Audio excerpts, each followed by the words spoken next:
नमस्कार दोस्तों, स्वागत है आपका हमारे YouTube चैनल हम ज्ञानी बुद्धा पर। दोस्तों, एक गांव में एक साधु महाराज रहते थे।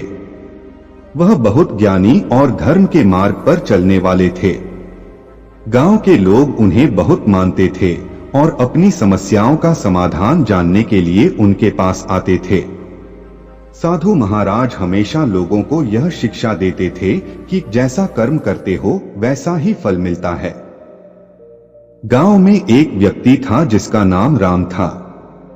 वह बहुत आलसी और स्वार्थी था। हमेशा दूसरों को धोखा देकर अपना काम निकलवाता था। लोग उससे परेशान रहते थे, लेकिन उसके चतुराई भरे व्यवहार के कारण कोई उसका कुछ बिगाड़ नहीं पाता था। एक दिन राम को अपने खेत में बीज बोने का विचार आया।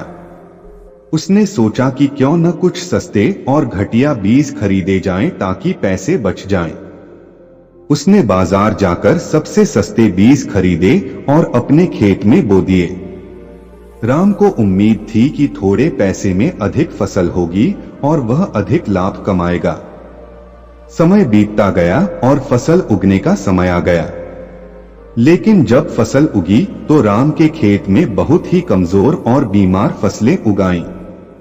उसकी उम्मीदें पूरी तरह टूट गईं। वह समझ नहीं पा रहा था कि ऐसा क्यों हुआ। उसने तुरंत साधु महाराज के पास जाकर अपनी समस्या बताई और पूछा, महाराज, मैंने मेहनत की, बीज बोए, लेकिन फिर भी मेरी फसल इतनी खराब क्यों हुई? साधु महाराज ने उसे समझाते हुए कहा, राम, तुमने जो बीज बोए थे वे घटिया थे। तुमने केवल पैसों की बचत के लिए ऐसा किया, लेकिन अब वही बीज तुम्हें ऐसा फल दे रहे हैं। जैसे कर्म करते हो वैसा ही फल मिलता है। यदि तुमने अच्छे और स्वस्थ बीज बोए होते तो तुम्हें भी अच्छी फसल मिलती। राम को अब समझ में आ गया था कि उसने अपने स्वार्थ के कारण गलत निर्णय लिया था। उसने साधु महाराज से माफी मांगी और वादा किया कि आगे से वह सच्चाई और ईमानदारी के साथ काम करेगा। राम ने फिर से मेहनत की। इस बार उसने अच्छे बीज खरीदे और अपने खेत में बोए। इस बार उसकी फसल बहुत अच्छी हुई और उसे भरपूर लाभ मिला।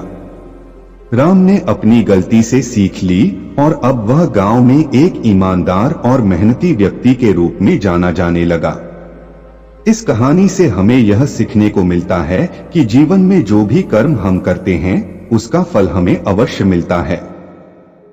यदि हम अच्छे कर्म करेंगे तो हमें अच्छा फल मिलेगा और यदि बुरे कर्म करेंगे तो बुरा फल भी निश्चित है। इसलिए हमेशा सच्चाई, ईमानदारी और मेहनत से काम करना